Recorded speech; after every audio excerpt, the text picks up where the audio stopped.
Hey guys, tonight I'm going to put a small turkey in a brine and then tomorrow cook it on the Weber Kettle. I've got a 9.63 pound frozen turkey here, and what I'm going to try to do is put it in this bucket. I have a food grade 5-gallon bucket that I bought at Walmart, and I'm going to put it in there and just put the brine over the top of it and hopefully just let it thaw in the brine overnight. So hopefully that'll work and they'll be ready to cook tomorrow, but I guess we'll find out. So just going to take this frozen turkey and get it into the bucket here. I'm following the brine recipe that's on the box of kosher salt. It says 1 cup of kosher salt, 1 cup of sugar, and 2 gallons of cool water. So I've already put 1 cup of kosher salt in this cup with 4 cups of water, and I stirred it all up. I wanted to make sure it would dissolve without heating it, and it did, so that looks good. So I'm going to pour that over the turkey. Now I'm going to do the same thing with a cup of sugar and then pour that in as well. I'm using warm tap water for this. I used warm water to dissolve the salt, and this seemed to dissolve well. So now I have my 1 cup of sugar. I'm using brown sugar because it's what I had, but I guess white sugar would be fine too. So I'm just going to get this all dissolved, and then I'll pour that in as well. Looks like my sugar dissolved nicely. Now we'll add that. Okay, so that would be two quarts of water. I need 6 more quarts of just regular water now. So now I'm just going to add cold water. Okay, that makes 8 quarts of water, or 2 gallons, covers my turkey. So hopefully that will be thawed enough tomorrow to cook it. This bucket, I bought a lid with this bucket, so I think what I'll do before I go to bed tonight is put it outside so it'll be cooler, and then just put the lid on it and let it sit outside tonight. So we'll be back tomorrow and see how it looks. One more thing, I'm noticing that the turkey floats right now. It floats to the top. So tomorrow, after it's brined, we'll see if it still floats or it sinks. It is the next morning, and my turkey's been in the brine overnight for about 15 hours now. I ended up just leaving the bucket in the sink all night. I was going to put it outside because I thought it might keep it cooler, but that water's pretty cold. I checked it before bed, so I just left it in the sink. I figured it would be easier. And also I showed you that it was floating when I first put it in there. It's sunk to the bottom now, so that must mean it soaked up the brine pretty well. All right, now I'm going to get it out of there. Drain all that extra water. The neck or something just fell out, so hopefully it's thawed. We'll get it on this plate here. Let's see what fell out of the turkey here into the bucket. Okay, the neck was inside there, so I couldn't get those out last night because the turkey was frozen solid, so I couldn't get those out of the inside. And that looks like the giblets, so maybe I'll just save those and cook them for Annie.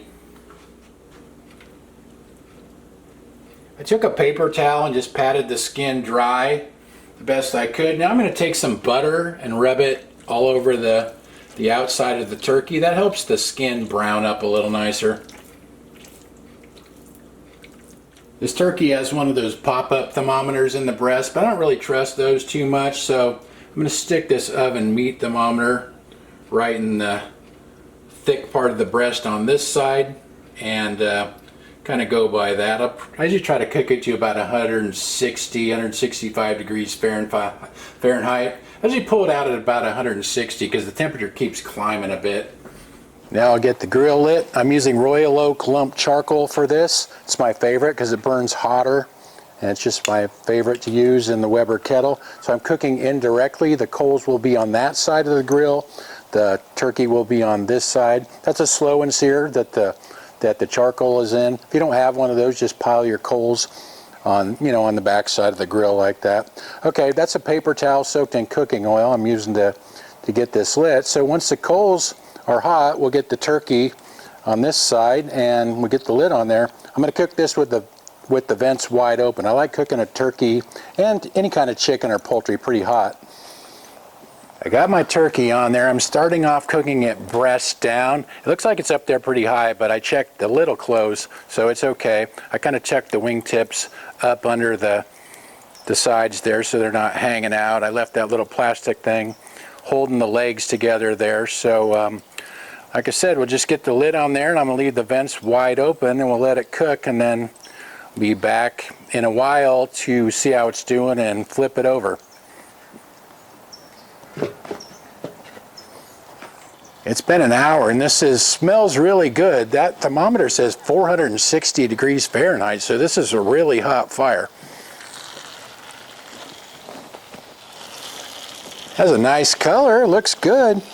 So what I want to do now is turn it over the other way. So I got my oven mitts here. See if I can see what the thermometer there says. Well, it's 140 degrees Fahrenheit internal temperature already, so we're getting pretty close to done. This is cooking pretty fast. So I want to lose my heat. I'm just going to get the lid back on there, and we'll check it in a little bit.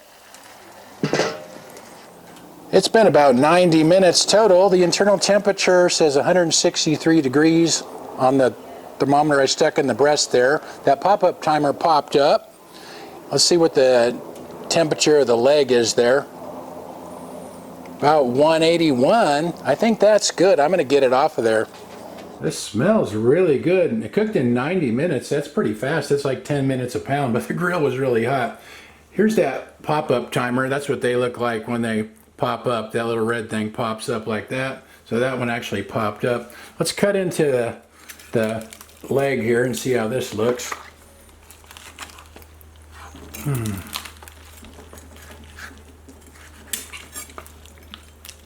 Okay. Can never find the joint, but that looks good. It looks juicy. Dark meat is always juicy, but the breast is kind of what I want to see what it looks. Dang it! Drop my fork. Oh well. Try to cut without a fork, I guess. See how this breast meat looks right here. Oh yeah, that looks nice. That's the whole point of brining a turkey, is juicier turkey. So let's cut a piece off right there and try that out.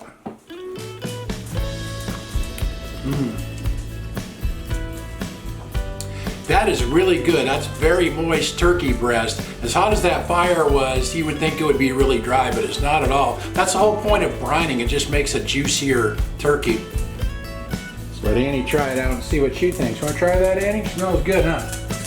There you go.